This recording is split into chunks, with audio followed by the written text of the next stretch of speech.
O livro secreto que Neville Goddard usou para hackear a realidade. Hoje chegamos no penúltimo capítulo desse curso sobre Neville Goddard. Essa é uma série de 5 vídeos com conhecimentos preciosos registrados nos livros do autor. Deixo no comentário fixado o link dos outros episódios da série. Vamos falar sobre o livro que Neville usou em segredo para criar uma nova realidade. Sejam bem-vindos ao canal, eu sou Ana, uma pessoa real narrando de forma orgânica e que cuidadosamente seleciona esse conhecimento para você. Esse é o canal Eu Sou o Arquiteto da Realidade. Antes de começarmos, eu gostaria de pedir para você que você se inscreva e ative o sininho para receber as notificações. E sem mais demora, vamos ao conteúdo. Capítulo 1. O Tabuleiro Invisível. Jogar sem conhecer as regras. Imagine que você acorda no meio de uma partida profissional de xadrez. Você está com o relógio correndo contra você, diante dos melhores jogadores do mundo, e nem sequer sabe como as peças se movem. Isso não é pesadelo. É a sua vida nesse exato momento. Nos venderam a ideia de que a vida é uma batalha de resistência ou um caos movido pela sorte. Mentira. A vida é um jogo mecânico, um sistema de engenharia perfeito que não tem piedade de quem ignora suas leis. Se você joga errado, perde. Não importa o quanto chore nem o quanto finja ter controle. Em 1905, Florence Scovel Shinn hackeou o código desse tabuleiro. Antes de Neville, antes dos gurus modernos da abundância, ela entendeu que não estamos aqui para lutar, mas para operar uma máquina. Hoje não viemos aprender essa teoria, viemos abrir a caixa de ferramentas da realidade. Você vai descobrir as 4 leis que determinam se você é um jogador ou apenas mais uma peça que o sistema está prestes a devorar. O tabuleiro está montado. É hora de aprender a jogar. Capítulo 2. A arquitetura do jogo. O espelho. Em 1925, Florence Scovel Shinn escreveu a frase de abertura de um de seus livros mais famosos com uma clareza que ainda hoje continua profundamente desconcertante. Ela disse o seguinte: a maioria das pessoas considera a vida uma batalha, mas a vida não é uma batalha, ela é um jogo. Agora, quando uma pessoa do século XXI lê essa frase, existe uma tendência natural e letal de interpretá-la de forma superficial. Como vivemos mergulhados em autoajuda barata, você assume que Florence queria dizer que a vida é fácil, que basta relaxar, fluir com o universo e pensar positivo para que tudo se resolva. Não foi isso que ela quis dizer.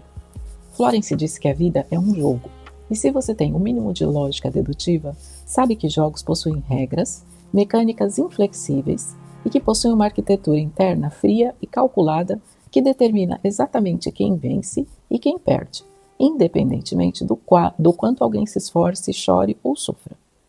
E aqui está a primeira lei fundamental, o pilar que destrói a mentira do esforço. Não é o seu sofrimento físico que determina o seu resultado, é a sua compreensão exata das regras. O que isso significa em termos brutalmente concretos?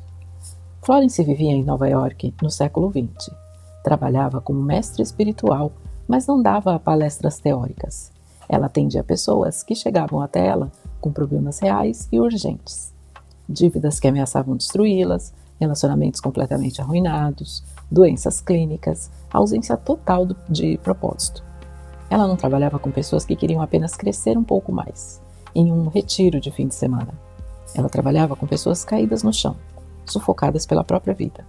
E o que ela observou repetidas vezes em centenas de casos é que certas pessoas que continuavam sofrendo cronicamente não sofriam porque lhes faltava força de vontade ou inteligência. Sofria pura e simplesmente porque operavam com uma compreensão infantil e incorreta de como a realidade funciona.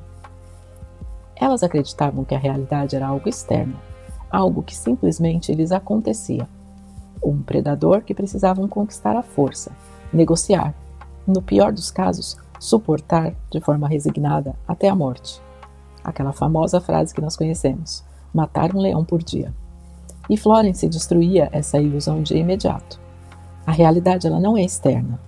O mundo físico que você percebe lá fora, sua conta bancária, seu relacionamento, sua saúde, é o resultado visível e palpável de um estado de consciência totalmente invisível. O mundo é o espelho exato daquilo que você carrega dentro de si. Pare por um segundo e sinta a física dessa ideia. Se você se olha no espelho pela manhã e percebe que está despenteado, Você não vai enfiar a mão dentro do espelho para tentar arrumar o reflexo. Isso seria insanidade, certo? Você sabe que a causa é você. Mesmo assim, na sua vida diária, você passa os dias arranhando o vidro da realidade.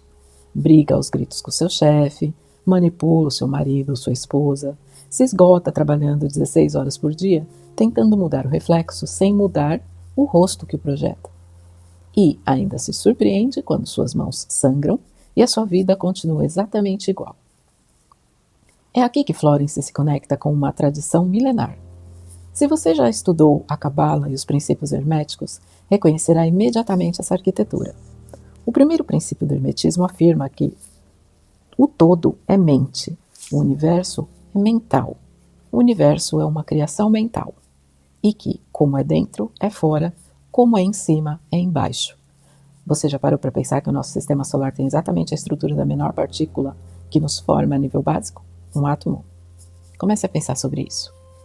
Florence não cita textos ocultistas em seu livro para parecer intelectual. Ela ensina exatamente esse princípio, mas aplicado a casos reais, com a precisão de alguém que viu isso funcionar centenas de vezes para tirar pessoas do abismo.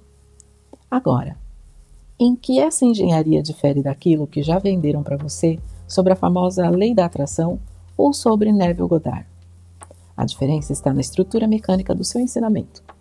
Florence não fala em atrair coisas, não usa a palavra vibração nesse sentido popular e vazio.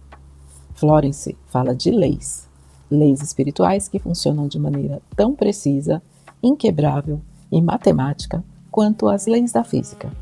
E entender o universo como um mecanismo legal muda absolutamente tudo. Quando você diz que quer atrair algo para sua vida, existe uma armadilha venenosa escondida nessa linguagem. A armadilha é que você continua acreditando que esse algo está fora de você, esperando para ser atraído. Você continua operando sob a ilusão de que você está aqui e o objeto do seu desejo está lá longe, de que existe uma distância real entre você que precisa ser reduzida por meio do esforço. Florence destrói essa ilusão pela raiz. Para ela, não existe absolutamente nada a ser atraído nesse universo. Existe apenas algo a ser reconhecido. Aquilo que você procura desesperadamente já existe no plano da consciência divina. Já está processado e criado de modo realista. Está finalizado. Seu trabalho não é atrair isso até você como se fosse um ímã puxando um pedaço de ferro. O seu trabalho é alinhar-se com a existência disso. É expandir sua consciência até o ponto exato em que aquilo que você busca deixa de parecer impossível, distante ou estranho e passa a parecer natural e óbvio. E daqui nasce a primeira grande peça da técnica do sistema dela. Florence chama isso de o perfeito cenário divino. A ideia é brilhante pela simplicidade. Para cada situação caótica da sua vida, existe um resultado perfeitamente harmonioso para todos os envolvidos, não apenas para você, a partir do seu ego, mas para todo o ecossistema. E esse resultado específico é aquilo que a inteligência suprema deseja manifestar através de você. Portanto, seu trabalho não é tentar desenhar o resultado usando a força bruta da sua vontade pessoal. Seu trabalho é microgerenciar o universo. Seu trabalho é sair da frente. E eu sei que isso pode soar passivo aos ouvidos modernos, mas garanto que não é. Sair da frente significa algo extremamente rigoroso para Florence. Significa parar de operar a partir do medo animal. Significa soltar o controle compulsivo do ego. Significa ter sangue frio suficiente para confiar que a lei universal sabe infinitamente mais do que você sobre como manifestar exatamente aquilo que você precisa. Significa não se preocupar em como as coisas vão se manifestar. Preocupe-se em ser o arquiteto, aquele que faz o projeto, e não o engenheiro. O arquiteto projeta a partir da sua mente. O engenheiro tem que dar um jeito de construir o que foi projetado. E isso, como veremos nos próximos minutos, exige um treinamento brutal da mente. Porque a mente humana sem treinamento sempre cairá no mesmo padrão automático. O padrão da batalha, do esforço cego, da resistência física, da luta exaustiva contra uma realidade que parece hostil. Florence resume isso em uma frase que ainda provoca arrepios quase 100 anos depois. A mente subconsciente não raciocina, não discute com você. Ela aceita como verdade inegável aquilo que lhe é repetido com emoção e convicção. Aquilo que sua sala de máquinas aceita como verdade, o universo é obrigado a converter em sua experiência física. Isso é, peça por peça, o que Neville Goddard desenvolveria 20 anos depois com o seu conceito de viver no fim. A diferença vital é que Florence aterrissou isso de uma forma muito mais prática, imediata e acessível para que alguém que está no meio de uma crise nervosa e precisa de algo que possa aplicar agora mesmo, ainda essa noite, consiga fazê-lo. E essa diferença salva vidas. Especialmente se você é daqueles que ama a profundidade de Neville, mas às vezes se afoga na abstração quando as contas começam a se acumular sobre a sua mesa. Vamos recapitular este primeiro princípio antes de avançarmos ao núcleo do sistema. A vida possui uma arquitetura mecânica. Essa arquitetura é composta por leis espirituais que operam de forma precisa, matemática e imparcial. Sua realidade exterior, material, é o reflexo milimétrico do seu estado de consciência interior. E o primeiro passo para hackear essa simulação é compreender que não existe nada a conquistar lá fora à base de força. Existe apenas algo a ser reconhecido aqui dentro. Você deixou de lutar. Entendeu como o tabuleiro funciona e sabe que as peças já estão no lugar. Mas agora precisa aprender como obrigar a maquinária a se mover a seu favor. E para isso precisa conhecer sua arma mais letal.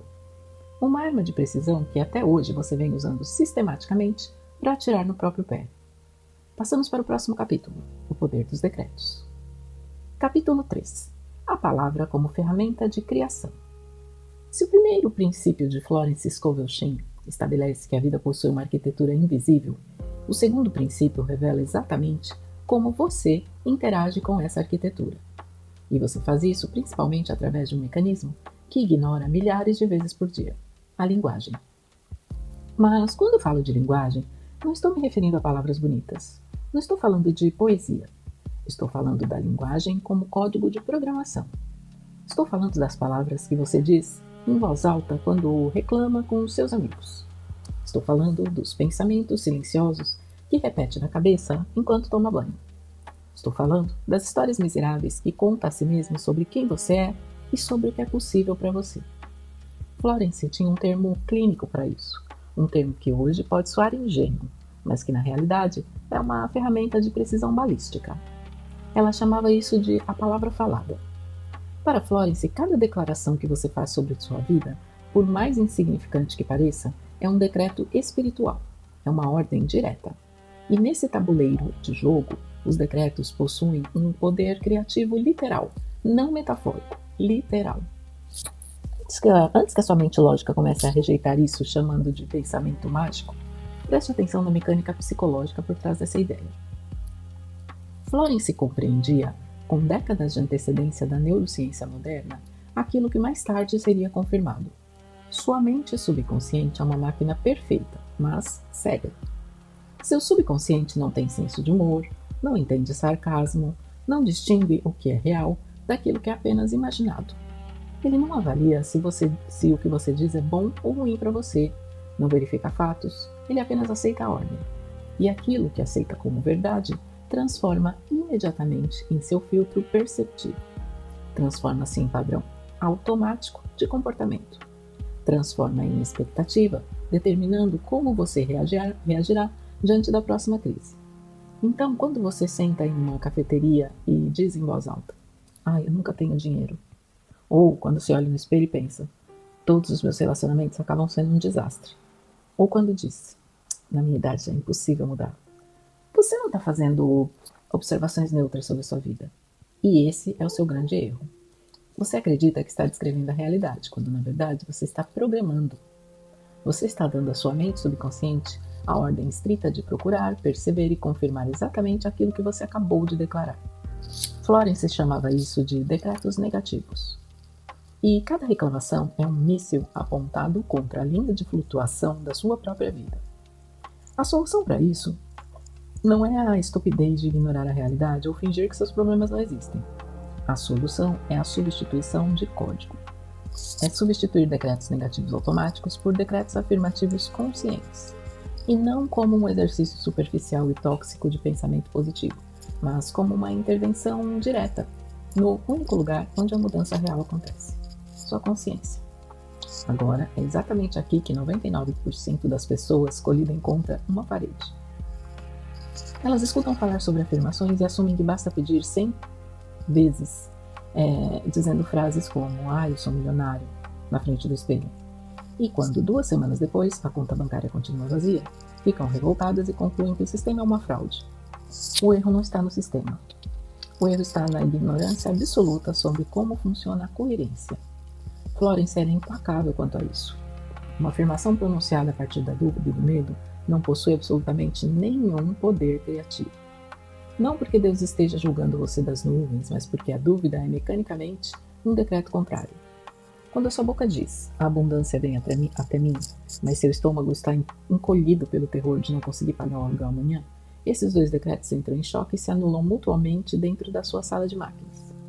É como tentar aquecer e resfriar um copo d'água exatamente ao mesmo tempo. Você gastará enorme quantidade de energia e a água continuará morna. Para que um decreto mova a maquinária do universo, deve existir uma coerência letal entre aquilo que você diz, aquilo que você sente e aquilo que você acredita. Não é necessário que você esteja vendo o dinheiro nas próprias mãos, mas é mecanicamente necessário que ao menos uma parte da sua consciência aceite essa possibilidade sem resistência. E isso, novamente, é exatamente o que Neville Goddard ensinaria anos depois com a sua técnica do estado assumido. Assumir que o desejo já é um fato, falar e caminhar a partir desse estado. Mas Florence acrescenta a essa equação uma dimensão que Neville quase não aborda de forma explícita e que vale ouro. Ela acrescenta a dimensão da liberação. Para Florence, no jogo da vida, existem 2 tipos de decretos. Os decretos que constroem, que afirmam aquilo que você deseja trazer para sua vida, e os decretos que liberam, que soltam o lixo que já não serve mais. Em 90% dos casos, o segundo tipo de decreto é 1000 vezes mais importante que o primeiro. Por quê? Porque a maioria das pessoas que fracassam ao manifestar não fracassa porque não sabe pedir, fracassa porque está presa. Presa em antigos ressentimentos contra os pais, em terrores financeiros do passado, em histórias ultrapassadas sobre quem é e o que merece. Essas histórias antigas funcionam como um vírus rodando em segundo plano. São decretos ativos, operando silenciosamente nas sombras, cancelando todo o esforço positivo que você tenta construir na superfície. Você não pode construir um arranha-céu sobre um aterro tóxico. Primeiro, é preciso limpar o terreno. Florence usava um decreto de liberação devastador com seus estudantes. Nas palavras originais dela, o comando era este: libero e deixo ir completamente tudo aquilo que não pertence ao meu verdadeiro bem. O que é meu por direito divino chegará até mim pela graça e de forma perfeita. Analise a estrutura desse código. Não tem luta, não tem negação do problema, não tem estresse. Apenas a liberação e uma transferência total de confiança para a lei do tabuleiro. Há um caso documentado no livro de Florence que ilustra esse princípio com uma frieza fascinante. Uma mulher chegou ao escritório da Florence em estado de pânico. Ela estava prestes a perder seu apartamento em Nova York. Não tinha dinheiro para pagar o aluguel daquele mês.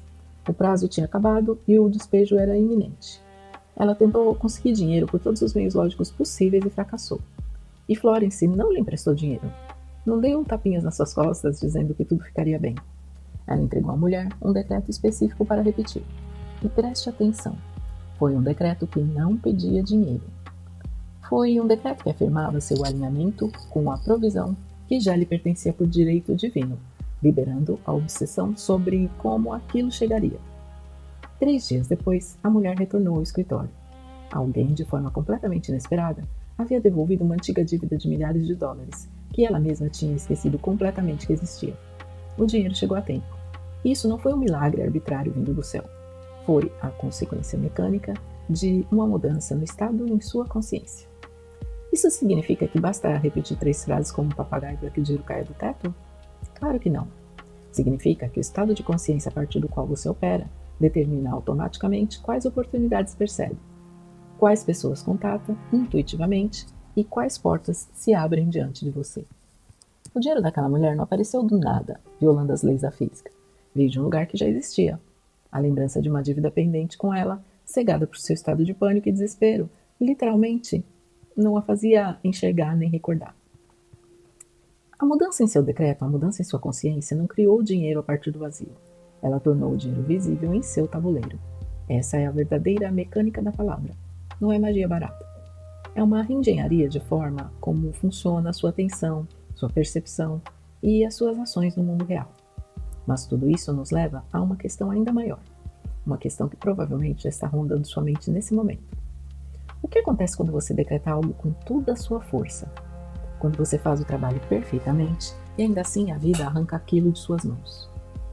A resposta para essa questão é o conceito mais difícil de digerir, mas também o mais libertador de toda a obra de Florence Scovel Shinn. Passamos ao terceiro capítulo, A Incorruptível Lei do Direito Divino. Capítulo 4. Se você chegou até aqui com uma mente aberta, já possui duas primeiras peças do sistema. Sabe que a realidade é material, que o espelho é cego, da sua sala de máquinas. Sabe que a ferramenta de programação que você usa para alterar essa sala é a sua palavra. Mas existe um terceiro conceito na obra de Florence Scovel Shinn, que é a verdadeira joia da coroa. É o princípio mais elevado do seu sistema e, paradoxalmente, é o conceito mais incompreendido e o mais odiado pelo seu ego. Florence o chamava de Lei do Direito Divino. E antes que a sua mente moderna e cética rejeite a palavra divino, por associá-la à religião tradicional ou à igreja, pare por um segundo. Nesse centro cirúrgico, não estamos falando de religião dogmática, estamos falando de física da consciência. Quando Florence usa a palavra divino, ela se refere à inteligência suprema do tabuleiro, ao código-fonte perfeito e matemático que sustenta essa simulação, ao supremo arquiteto, ao criador de tudo. A premissa desse princípio é um míssil direto contra sua necessidade de controle. A ideia é essa. Existem coisas nesse mundo que são suas por direito. Escute muito bem. Por que elas são suas? Não são suas porque você as conquistou sangrando, não são suas porque você trabalhou 16 horas por dia e o universo te deve um prêmio, não são suas porque você é moralmente superior. São suas única e exclusivamente porque estão em perfeita harmonia vibracional com quem você realmente é. Elas se encaixam milimetricamente com o seu propósito de vida e com o equilíbrio de todo o ecossistema. É pura ressonância de frequências. Mas aqui vem a parte que vai doer. Da mesma forma matemática, existem coisas que não são para você. Existem pessoas específicas, cargos exatos e cifras que, embora você deseje com uma obsessão doentia, embora chore à noite para consegui-las, simplesmente não se encaixam com a sua arquitetura atual. E forçar a entrada dessas coisas na sua vida tem consequências letais. Florence foi impiedosa quanto a isso. Ela disse algo inaceitável para a nossa cultura moderna. Uma cultura viciada em esforço extremo e em nunca desista. A matar um leão por dia, esmagar a concorrência. Ela advertiu. Pedir, exigir ou forçar mais do que lhe pertence por direito divino sempre conduz ao que chamamos de má aquisição. O que é exatamente uma má aquisição? É obter exatamente aquilo que o seu ego caprichoso queria, mas de uma forma que destrói completamente a sua paz mental. É conseguir aquele carro lindíssimo à custa de uma dívida imensa. É conseguir manter essa pessoa ao seu lado por meio de manipulação e jogos de poder, apenas para descobrir meses depois que a relação se transformou em uma prisão de ciúmes, onde você não consegue nem respirar. É forçar aquela promoção ou fechar aquele negócio, pisoteando seus próprios limites de saúde, apenas para descobrir que, um ano depois, que o estresse está matando você em vida, ou que o dinheiro está indo embora com médicos. O universo permite que você force a fechadura, se insistir com força bruta o suficiente, e ele deixa você arrombar a porta a pontapés. Mas o preço kármico da má aquisição é sempre falta de harmonia. Você fica com o troféu nas mãos, mas perde a própria alma. Sua mente racional provavelmente está fazendo agora uma pergunta que é uma armadilha. Isso significa que eu devo ser conformista e resignada? Que eu devo limitar meus desejos e aceitar uma vida medíocre sem reclamar? Não, é exatamente o contrário. A Florence não pede que você seja um conformista e que você aceite migalhas. Ela exige que você peça com a precisão de um arquiteto. Ela ordena que você pare de desejar a partir do nível do seu ego aterrorizado. Que esse ego diminuto, ele deseja tudo por puro medo da pobreza ou para se exibir diante dos outros. Ela exige que você comece a pedir a partir do nível mais alto da sua consciência expandida. Uma consciência que reconhece seu imenso valor e que sabe o que é seu, sem necessidade de competir com ninguém. E é exatamente aqui que esse princípio centenário se conecta de forma impecável com o Reality Transurfing do físico quântico Vadim Zeland, um sistema que você vai conhecer nos próximos vídeos desse canal. O Zeland adverte sobre o perigo mortal do excesso de potencial. Ele explica que quando você dá importância demais a um objetivo, quando sua identidade inteira depende de conseguir aquele emprego ou aquela pessoa responder sua mensagem, você cria um desequilíbrio energético massivo no tecido da realidade. O universo, que é uma máquina desenhada para manter equilíbrio, reage enviando aquilo que Zeland chamava de forças equilibrantes. Forças compensatórias que sabotam e destroem exatamente aquilo que você tenta manifestar, somente para esvaziar esse excesso de energia e devolver o equilíbrio ao tabuleiro. Florence descreveu esse mesmo fenômeno mecânico 80 anos antes. Ela dizia que quando você persegue um objetivo a partir do pânico de não tê-lo, já está operando a partir do decreto negativo. Sua desesperança é o decreto. Você está gritando ao espelho a sua carência e o espelho só pode desenvolver mais escassez e mais obstáculos. A solução técnica, tanto para o físico quântico quanto para Florence, é mudar o motor a partir do qual você deseja. É desejar a partir da certeza fria, ao invés do pânico quente. A partir da confiança esmagadora de que aquilo é seu por lei, tem seu nome escrito no código-fonte. Se algo específico te bloqueia, não é um castigo de Deus, é porque a inteligência suprema tem um cenário infinitamente melhor a caminho. Grave esta frase de Florence no seu cérebro. O que é meu pela graça da lei divina não pode se perder, e o que não é meu não me serve de absolutamente nada, mesmo que eu consiga obtê-lo. Sinto o imenso alívio dessa verdade. É a libertação do estresse tóxico da competição. O trem que é verdadeiramente seu está esperando por você na plataforma, e ele não partirá sem você. Mas esse alívio traz uma responsabilidade assustadora. Se aquilo que é seu já existe e não pode ser perdido, a única razão pela qual ainda não está nas suas mãos é porque você mesmo está bloqueando em sua consciência. O bloqueio é você. E isso te dá um poder absoluto. Se você é o cadeado que fecha a porta, você também é a única chave capaz de abri-la. Há uma história documentada no livro de Florence que ilustra isso como um disparo. O estudante estava à beira de um colapso nervoso. Queria alugar um apartamento muito específico na cidade. O preço e a localização estavam parecendo um milagre. Seu ego decidiu que aquele era o apartamento em que sua vida dependeria de consegui-lo. Mas o proprietário parou de responder. Os dias passavam, o prazo esgotava e a estudante entrou num pânico total, forçando a situação e gerando um excesso de potencial massivo. Desesperada, ela implorou para Florence que fizesse um decreto para obrigar o dono a dar aquele apartamento específico. A Florence olhou para ela e deu uma bofetada psicológica.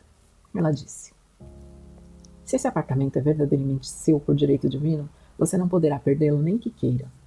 E se não é seu, a melhor coisa que pode acontecer em toda a sua vida é não consegui-lo. Solte o resultado específico agora mesmo.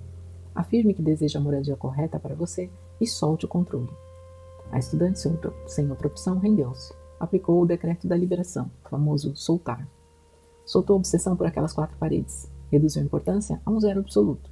Na manhã seguinte, logo cedo, o telefone tocou. Era o proprietário pedindo desculpas. Olha, o apartamento era dela. Mas aqui está a verdadeira lição mestra.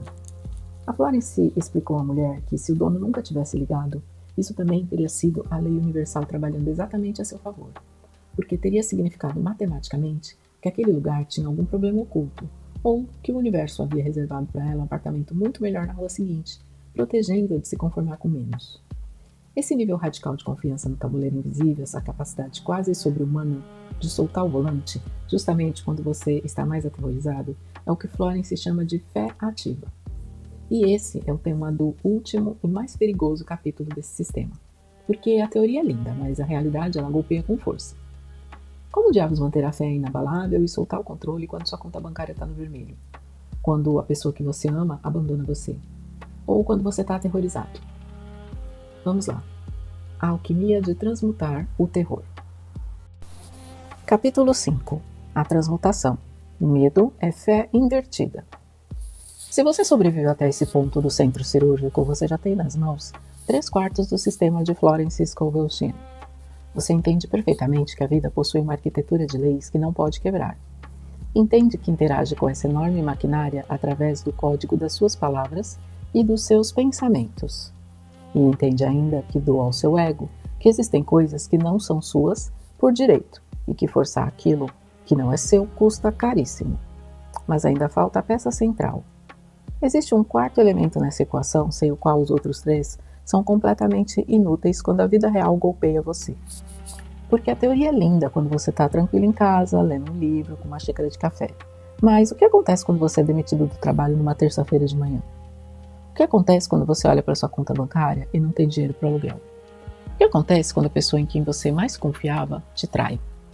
Nesse momento exato, toda a sua teoria espiritual desmorona. O ego assume o volante, o pânico invade seu sangue e você volta a operar como um animal assustado.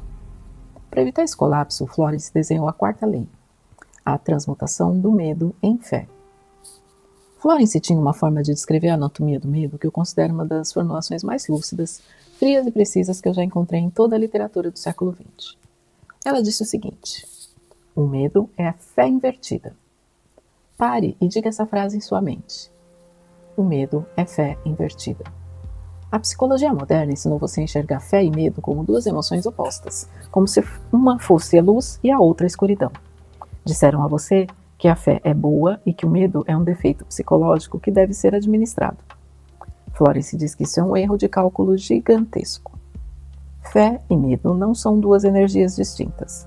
São exatamente a mesma energia criadora, mas orientada em direções diametralmente opostas dentro da sua sala de máquinas. A fé e a convicção absoluta de que um evento favorável está prestes a se materializar sem provas físicas ainda. O medo, mecanicamente falando, é a convicção absoluta de que um evento catastrófico está prestes a destruir você, mesmo sem provas físicas ainda. Ambos os estados, pela fria mecânica da consciência, funcionam exatamente da mesma forma. São ordens diretas. Aquilo em que você acredita com convicção profunda e carrega com emoção intensa, inevitavelmente transforma-se em sua experiência. Então, quando uma pessoa passa o dia dizendo que tem um medo terrível de perder o emprego, que tem pavor de ser traída pelo parceiro, ou que vive em pânico de adoecer, ela não está fazendo uma simples previsão neutra sobre o futuro. Ela não está apenas desabafando. Ela está ativando exatamente a mesma maquinária de criação que ativaria se estivesse imaginando o sucesso que mais deseja. Ela está entregando ao universo as coordenadas GPS do desastre. Olha, aconteça aqui. Escuta, o medo ele não é uma emoção passiva, ele é uma oração vibracional. O medo é o seu decreto de que o mal é mais poderoso que a lei divina. Só que ninguém ensinou você a chamá-lo assim. E o que a Florence exige que você faça com isso? Ela não diz a estupidez de que você deve reprimir o medo. Não diz que deve ignorá-lo, olhar para o outro lado, ou fingir um sorriso positivo enquanto você está aterrorizado por dentro. Ela ordena que você o transmute. Transmutar é um termo que vem da alta alquimia. Significa mudar a natureza de um elemento alterando sua estrutura molecular. Não significa destruir a energia, significa redirecioná-la. E a transmutação que Florence propõe é o protocolo de emergência extremamente concreto. Quando você sentir que o terror toma conta do seu corpo, não fuja dele. Observe-o. Olhe-o nos olhos. Dê um nome a ele.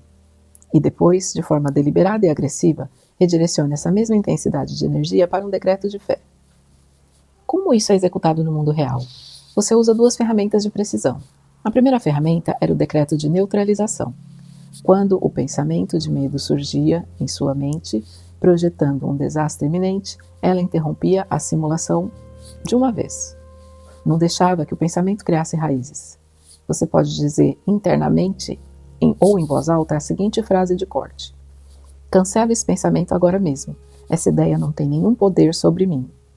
No meu tabuleiro opera apenas a lei divina, e essa lei trabalha para minha proteção nesse exato instante. Isso não é magia infantil colorida. É a interrupção consciente e violenta de um padrão neurológico automático que tenta te sabotar. É apagar a linha de código malicioso antes que o sistema o execute. A segunda ferramenta era aquilo que ela chamava de ação a partir da fé. E é aqui que 90% das pessoas fracassam. Presta atenção. A fé sem ação física para Florence era uma fé incompleta.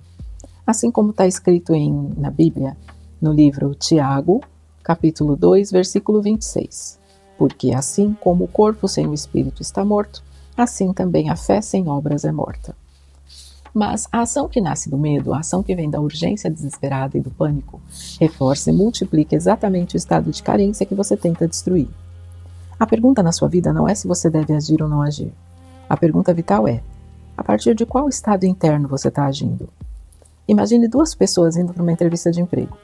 Uma delas vai aterrorizada, agindo a partir do medo de não conseguir pagar as contas, sentindo-se pequena e necessitada. A outra pessoa faz exatamente a mesma entrevista. Responde as mesmas perguntas, mas faz isso a partir da certeza interna de que seu valor é inegociável e de que aquilo que é seu ninguém pode tirar. Elas produzirão resultados diametralmente opostos. Não porque o universo tenha favoritos, nem porque premie os confiantes e castigue os assustados, mas porque o estado interno dessas duas pessoas altera de forma biológica e quântica a sua linguagem corporal, sua intuição para responder e a sua capacidade de perceber as verdadeiras intenções do entrevistador. O estado interno muda a execução física, e a execução física determina o resultado material. E existe algo mais que Florence acrescenta nesse ponto, algo que é um verdadeiro bote salva-vidas para a nossa geração. Vivemos em uma cultura doente que glorifica a urgência. Tudo tinha que estar pronto ontem. Tudo exige uma resposta em 5 minutos. Tudo carrega um prazo implícito e o sistema faz você acreditar que, se não tomar uma decisão agora mesmo, sua vida estará arruinada para sempre. Florence diz: pare. A lei divina nunca tem pressa. Seu bem legítimo não tem data de validade. Não há absolutamente nada a perseguir freneticamente nesse mundo, porque aquilo que é estruturalmente seu está simplesmente esperando que você eleve a sua frequência. E essa elevação não depende da sua capacidade de correr mais rápido. Depende da sua capacidade de se acalmar mais profundamente. Florence distinguia com precisão cirúrgica os movimentos do ego dos movimentos do espírito. Os movimentos do ego são sempre forçados, urgentes, ansiosos, barulhentos e te deixam esgotado. Os movimentos do espírito, a ação inspirada, são precisos, fluidos, silenciosos e surpreendentemente eficazes, com um gasto mínimo de energia. Se você sente uma urgência que sufoca o peito para fazer algo imediatamente, esse é o seu ego tentando forçar a fechadura. Não haja. Congela a posição, volta a fé e neutraliza o medo. Um curso de milagres que muitos de vocês estudam profundamente diz algo que é o eco exato desse princípio de Florence. O curso afirma: não existe medo e amor como duas forças iguais em batalha. O amor é a única realidade física.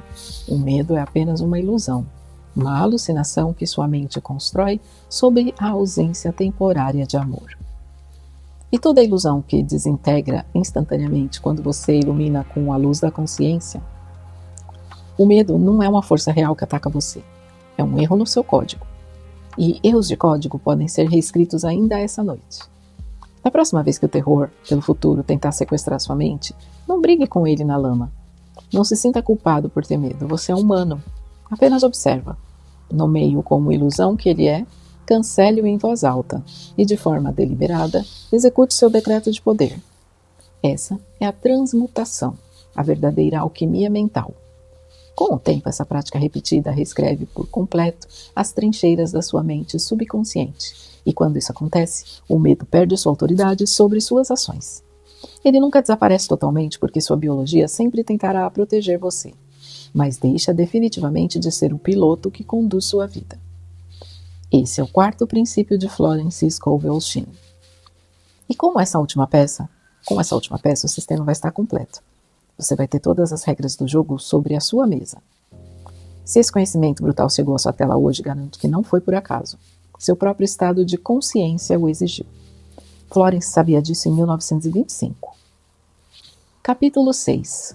O centro cirúrgico. Encerramento e protocolo do operante. A única pergunta que importa agora, a única decisão que você precisa tomar antes de dormir é essa. Você vai continuar lutando contra o espelho como uma vítima ou vai assumir o comando como o operante do seu próprio jogo? Inscreva-se no canal e lembre-se, a vida não responde ao que você deseja, ela responde ao que você exige por direito. Nos vemos no próximo nível. Eu sou Arquiteto da Realidade.